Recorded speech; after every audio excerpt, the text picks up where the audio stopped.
Hello friends, my name Shivam Kumar. मैं आपका स्वागत करता हूं एसके ड्रीम टीचिंग क्लासेस पर। मैं आज आपको कॉम्प्लेक्स नंबर में आगे 5th नंबर क्लास यानी कि 5 नंबर क्लास को कराने वाला हूं, यानी कि लेक्चर नंबर 4 में आपको लेक्चर करा चुका हूं इसके, और लेक्चर नंबर 5 में आपको कराने वाला हूं कॉन्जुगेट यानी कि सहयोगी पर आ चुका हूँ मैं। चलो सहयोगी क्या होता है मैं देखता हूँ। पहले अभी तक वो पिछली क्लास नहीं देखी है तो पिछली क्लास को पहले देखें, उसके बाद ये वाली क्लास देखें, जिससे कि आपको चैप्टर समझ में आ सके। मैं एनडीए एयरफोर्स नेवी के लिए ये एक सीरीज चलाई है, यानी कि मैं आपको इस यूट्यूब पर इसी चैनल पर एसके ड्रीम टीचिंग क्लासेस पर मैं आपको पूरा कोर्स कराने वाला हूँ पूरे मैथ का। चलो देखते हैं कॉन्जुगेट यानी कि सहयुग्मी कॉन्जुगेट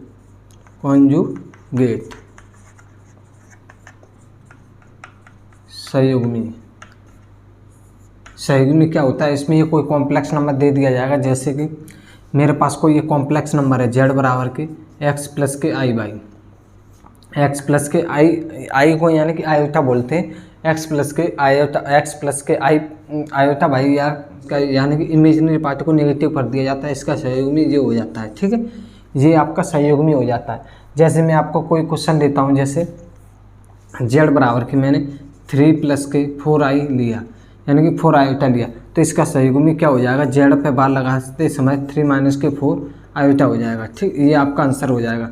यानी कि इमेजिनरी पार्ट को नेगेटिव करना है हमेशा, इमेजिनरी, इससे कोई रियल पार्ट जैसा है कि तैसा ही रखना, रियल पार्ट पर कोई फर्क नहीं पड़ता। जैसे कि जेड बराबर के मैं आपको एक क्वेश्चन लेता हूँ, जेड बराबर यानी कि कॉम्प्लेक्स नंबर मैंने ले लिया है 2 प्लस माइनस के 3 आयोटा ले लिया। ठीक है, तो आपका इसका कॉम्प्लेक्स नंबर यानी कि कॉन्जुगेट निकालना है, तो इसका सहयुग्मी क्या हो जाएगा 2 प्लस के 3 आयोटा। मैंने आपको क्या बताया, यानी कि आयोटा वाले फॉर्म को यानी आयोटा वाले को माइनस से प्लस से यानी कि चिन्ह बदलना है, इसका प्लस से तो माइनस करना, माइनस से तो प्लस करना। जैसे कि मैं एक क्वेश्चन और लेता हूँ, जैसे कि मैंने यहाँ पर क्वेश्चन लिया जेड बराबर के -3 माइनस के 4 आयोटा, तो आपको क्या करना है यहाँ पर जेड पे यानी कि वर्ग क्या निकालना है, यानी कि कॉन्जुगेट निकालना है। तो इसका क्या करना है, कॉन्जुगेट यानी कि रियल पार्ट पर कोई फर्क नहीं पड़ता, रियल पार्ट जैसा है तैसा ही रखने, -3 और इसको चिन्ह बदल दिया जाता है प्लस के 4 आयोटा।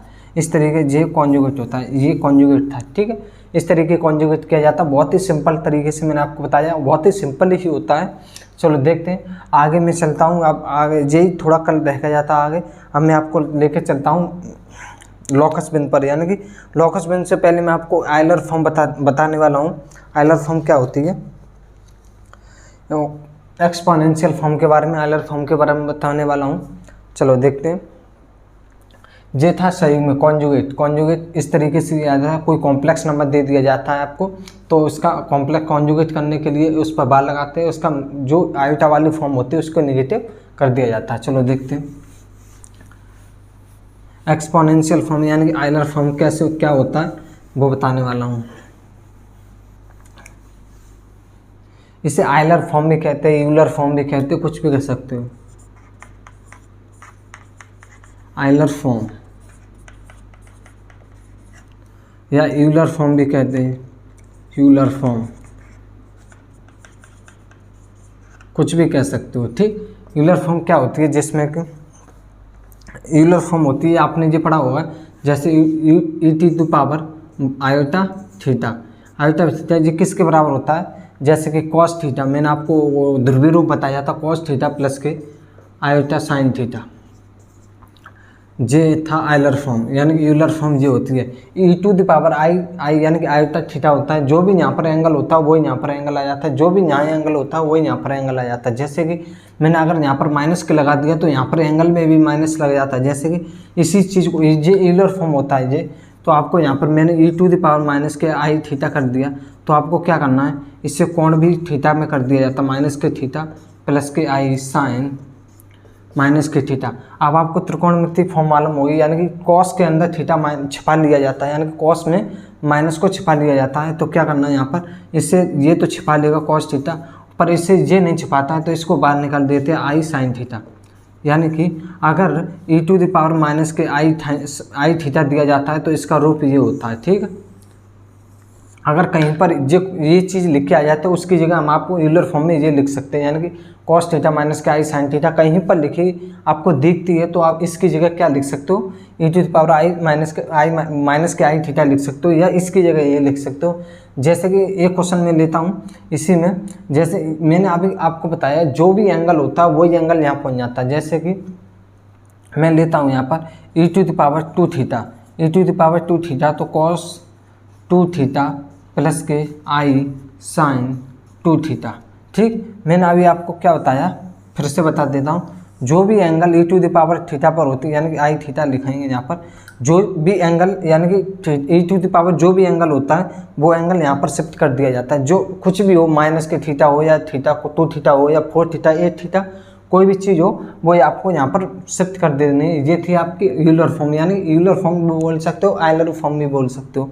अब इसी से मिलता जुलता आता है डी मॉर्गन्स लॉ होता है। मॉर्गन्स एक वैज्ञानिक थे, डी मॉर्गन्स, उन्होंने क्या बताया था, डी मॉर्गन्स वैज्ञानिक थे, उन्होंने यही चीज़ बताई थी कोई भी चीज़ पावर में है तो उसे अंदर कैसे लाते हैं। जैसे कि मैं आपको आगे बताता हूँ डी मॉर्गन्स लॉ में।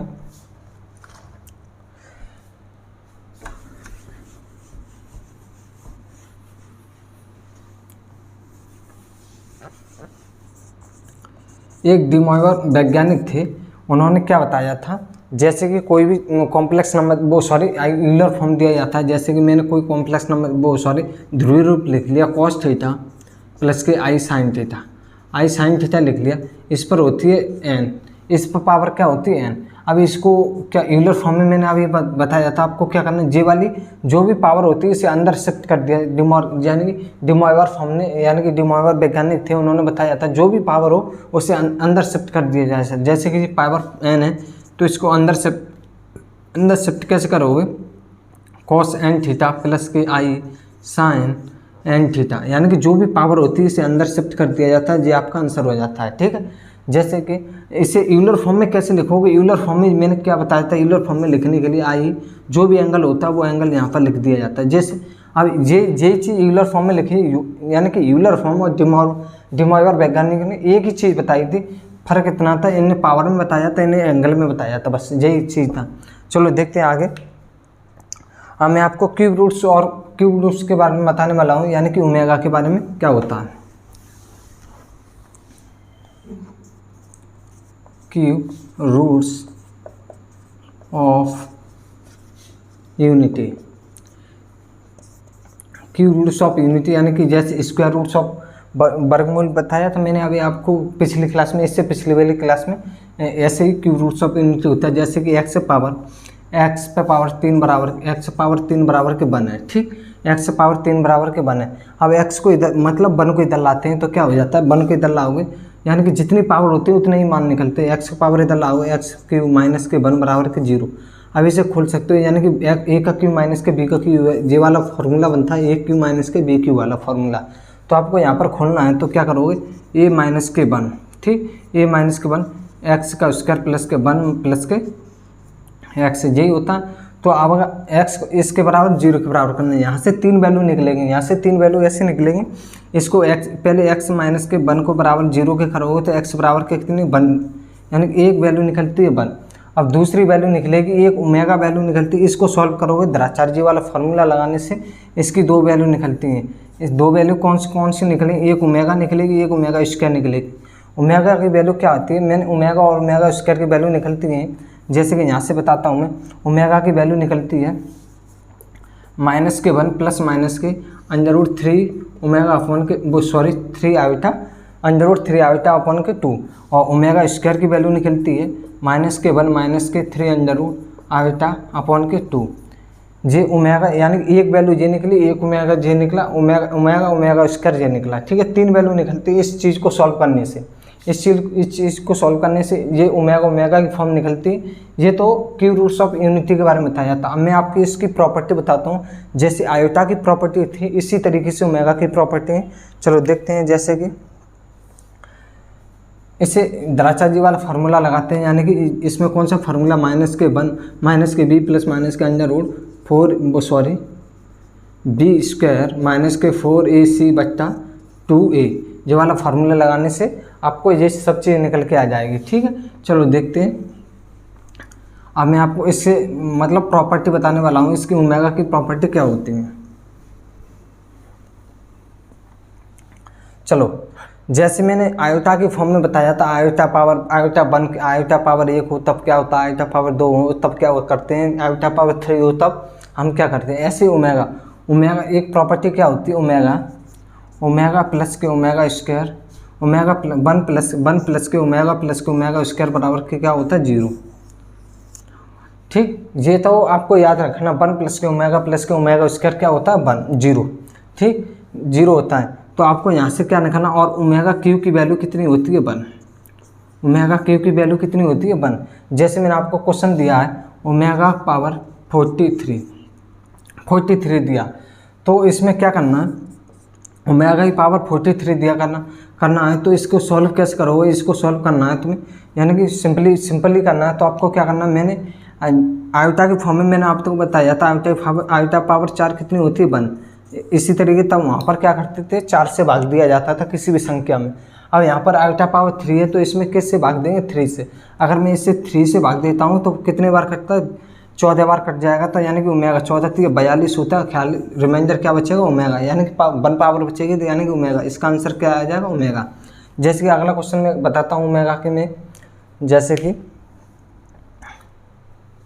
जी आपको 1 प्लस ओमेगा स्क्वायर की वैल्यू कितनी होती है, 0। ठीक, जैसे कि मैंने क्वेश्चन लिखा है ओमेगा यानी कॉन्जुगेटिव नंबर लिख सकते हैं, ओमेगा पावर 20 प्लस के ओमेगा पावर 21 प्लस के ओमेगा पावर 22। ठीक, ये लिखिए।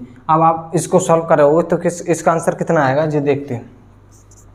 जैसे ओमेगा पावर 20 को सॉल्व करोगे तो ओमेगा 3 से भाग दोगे तो कितना, यानी कि रिमाइंडर 2 बचेगा, ओमेगा पावर 2। और इसको भाग दोगे तो ये पूरा चला जाएगा, तो यानी कि 1 बचेगा। और इसको भाग दोगे तो कितना बचेगा, ओमेगा। मैंने अभी बताया था 1 प्लस के ओमेगा स्क्वायर की वैल्यू कितनी होती है, 1 प्लस के ओमेगा स्क्वायर की वैल्यू कितना आता है, 0। तो यानी कि इसका आंसर कितना आया, 0।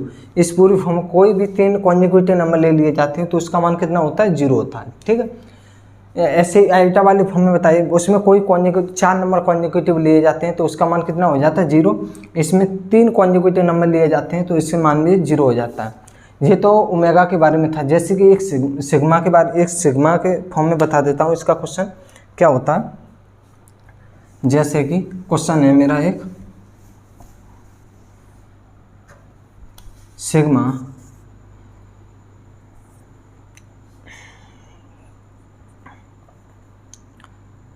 एन की वैल्यू ओमेगा पावर 2n ले लिया, एन की वैल्यू मैंने मान ली, यानी कि एन की वैल्यू एन की ओमेगा पावर 3 मान लिया जाता है, ओमेगा पावर 3n मान ली। ठीक, और एन की वैल्यू 1 से लेकर